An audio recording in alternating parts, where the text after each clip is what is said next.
J'ai toujours rêvé de vouloir venir en aide aux autres personnes. Et ça, je le sais déjà depuis tout jeune. Comprendre le problème de la personne, me mettre à sa place, dans ses souliers, dans ses baskets, et venir à son secours, c'était une évidence qui m'est apparue assez rapidement lorsque j'étais tout jeune. Et laissez-moi dans cette vidéo vous raconter mon histoire. Et pourtant, j'ai pas toujours eu le courage de le faire. Je n'allais pas forcément discuter dans la cour de récréation avec celui qu'on ne voulait pas dans son équipe de football ou encore la petite fille qui s'était faite piquer sa plus belle des cartes Pokémon. Je voulais le faire, je pensais le faire, mais il y avait une forme de résistance qui me retenait littéralement de le faire. Je me sentais tiraillé avec l'idée de ne pas être véritablement en adéquation entre ce que je pensais intérieurement et ce que je faisais après, pratiquement. Mais je me devais de changer déjà tout jeune. Je voulais pas devenir un super-héros comme Batman et venir au secours des plus offensés, mais quand même, je savais que j'avais quelque chose à jouer, je savais que j'avais quelque chose à apporter. C'était décidé, je n'allais pas devenir un sauveur, mais j'avais bien l'intention de devenir un aidant et d'exercer dans le lieu dans lequel je passais le plus de temps, c'est-à-dire l'école. Mais très vite, je me suis rendu compte que je n'étais pas le meilleur de ma classe, et pour moi, il fallait être le meilleur dans son domaine pour pouvoir proposer son aide. Enfin ça, c'était ce que je pensais lorsque je mesurais 3 pommes et que j'étais à l'école primaire. J'étais pourtant dans le top 5 des meilleurs élèves de ma classe. Enfin, les meilleurs. Les élèves qui répondaient au mieux aux exigences de l'école et qui avaient plus souvent des notes qui étaient vertes que rouges. Je n'avais pas réellement de difficulté à apprendre lorsque j'étais jeune, mais tout de même, toutes mes compétences scolaires n'étaient pas à 100%. Et certaines de mes faiblesses me collent toujours à la peau 20 ans plus tard, comme le fait de faire des fautes d'orthographe ou de ne pas réussir à mémoriser efficacement toutes les règles en orthographe, d'avoir des difficultés à abstraire ou de devoir mettre un calcul sur papier, par exemple pour être sûr de ne pas perdre le compte. Et malgré le fait que je ne cherchais pas directement à doubler mes concurrents de classe, je me faisais de plus en plus une raison, une idée que je ne pourrais pas réellement apporter mon aide aux autres enfants de ma classe qui étaient en difficulté parce que je devais laisser ma place au premier ou au deuxième élève, les meilleurs du moment. Je n'ai jamais trop accordé d'importance aux points, mais tout de même, j'étais dans une forme de compétition avec les autres, pas pour les points en tant que tels, parce que c'était pas vraiment important pour moi, mais plutôt pour le statut que les points pouvaient apporter. Parce que rappelez-vous, du haut de mes 10 ans, je pensais fermement qu'il fallait être le meilleur dans son domaine pour pouvoir apporter son aide aux autres. 20 ans plus tard, je me rends compte que j'avais totalement faux. Fin de l'histoire. Non, c'est pas fini, je n'allais pas laisser tomber mon projet comme ça par simple auto-persuasion mentale. Un beau jour, le réel est venu frapper à ma porte et c'était pas moi qui ai voulu apporter mon aide aux autres, mais c'est plutôt les autres qui sont venus chercher une aide chez moi. Et oui, il y avait bien une différence au-delà de l'écart des points qui existait entre les autres élèves et moi. C'était généralement vers moi que les autres élèves ou les familles se tournaient lorsqu'il y avait une difficulté, pour demander des explications sur une matière, pour pouvoir remettre en ordre ses cours à partir de mes notes, ou bien pour que je puisse garder précieusement et au chaud les devoirs d'un autre élève chez moi lorsque celui-ci était souffrant ou malade par exemple. Et j'ai compris à partir de ce moment-là, en fin de primaire, que j'avais peut-être pas le cerveau le plus brillant de la classe, mais que j'avais quelque chose, c'était le cœur sous la main, et qu'à aucun moment je ne jugeais un autre élève parce qu'il ne savait pas faire un exercice. Et il n'y avait rien de plus énervant pour moi que d'avoir un autre élève du même âge, de la même classe, qui ne voulait pas passer ses notes de cours ou qui se moquait ouvertement d'un autre enfant parce qu'il ne savait pas répondre à la question du prof par simple souci d'ego. Et clairement, est-ce qu'avoir des aptitudes scolaires et des prédispositions mentales pour être bon à l'école est un gage de réussite tout court?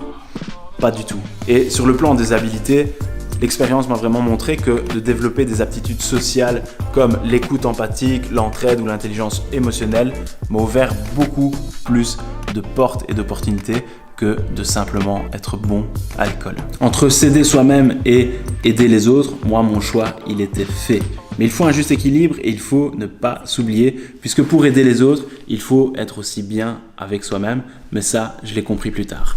Ce n'est pas parce qu'on n'a pas de réelles difficultés à l'école qu'on ne peut pas se planter. Et ce jour-là est arrivé pour moi, quelques années plus tard. Et pourtant, ce n'était pas faute d'avoir été averti. Je pense encore souvent à l'une des paroles d'un prof de primaire qui m'avait dit ceci. Il m'avait dit « Nicolas, au pays des aveugles, les borgnes sont les rois ». Mais qu'est-ce qu'il avait raison, ce prof. Et il m'avait répété ça plusieurs fois et même en compagnie de mes parents lors d'une réunion. Parce que je me disais à l'époque, c'était intérieurement, c'est ça, cours toujours. J'étais ce qu'on appelle un élève Razmot, ça veut dire que j'avais pas énormément de difficultés, mais quand même, je n'avais pas des points mirobolants. L'école n'a jamais été trop ma tasse de thé, mais je pensais quand même pouvoir sortir vainqueur du match, du combat que je menais avec l'école. Finalement, j'ai tenu 9 rounds sur 10 et le dernier round, j'ai perdu le combat par un KO technique. Une claque qui me fait encore terriblement mal à l'heure actuelle. D'ailleurs, regardez, ma joue doit sans doute encore être rouge. Cette claque, ça a été un redoublement immédiat en 4e secondaire sans avoir le droit à des examens de passage. À force d'avoir trop joué, à force d'avoir trop flirté avec le trop juste, j'étais passé brutalement du statut d'étudiant moyen au statut de mauvais étudiant. Je peux vous décrire encore aujourd'hui avec précision ce que j'ai ressenti exactement il y a 10 ans lorsque j'ai appris la nouvelle. Je suis allé à l'école pour consulter les points d'examen et à la grille, à l'entrée de l'école, il y a un ami qui me dit ceci. Il me dit: Nicolas ne va même pas voir tes points puisque tu redoubles immédiatement, tu ne peux même pas avoir d'examen de passage.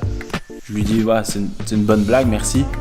Finalement, c'était plus que sérieux et à côté de mon nom, sur cette feuille accrochée au bureau du préfet, était inscrit mon nom plus la mention à côté AOB. Ça veut dire que, en plus de devoir redoubler ma 4e secondaire, je ne pouvais plus rester dans cette école puisque je devais absolument changer d'option. Et il n'y avait pas d'option technique dans mon école. Je venais de me relever de mon premier KO. J'ai reçu de nouveau un hypercute et je suis retombé une nouvelle fois.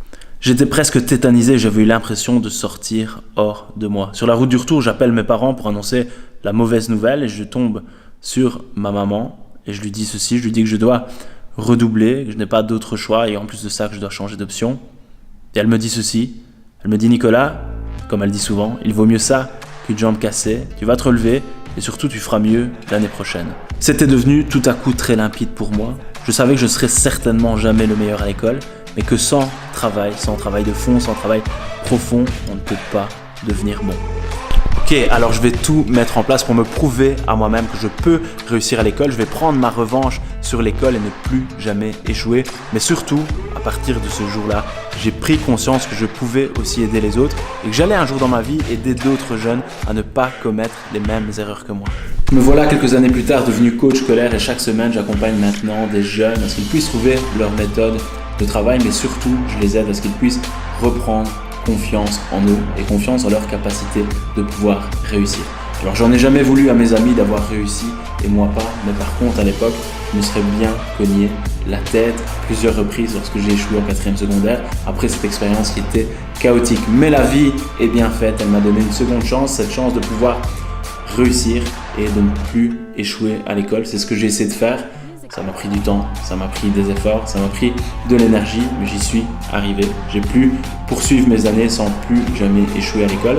Et j'ai même entre nous obtenu des notes qui étaient plus que satisfaisantes à haute école et à l'université par la suite. Le métier de coach scolaire n'est pas un métier dans lequel on fait semblant, c'est quelque chose qui prend réellement aux tripes et les histoires qu'on a racontées aux jeunes donnent vraiment un sens à la profession. Devenir tous les jours un peu meilleur sans jamais vouloir atteindre la perfection, car oui, je ne suis certainement pas le meilleur des coachs, mais par contre, je suis un coach déterminé et quand un jeune arrive avec une difficulté, j'essaye de l'aider et j'essaye de lui trouver une solution. Et cette envie d'aider surpasse de loin, mais de très loin, la meilleure école de coaching ou le diplôme le plus prestigieux. Moi, je vais vous partager mon plus beau diplôme, c'est celui-ci. Vous le voyez à l'écran, c'est mon bulletin de 4e secondaire parce que oui, cet échec, le plus gros échec de ma vie est certainement également le plus beau de mes diplômes.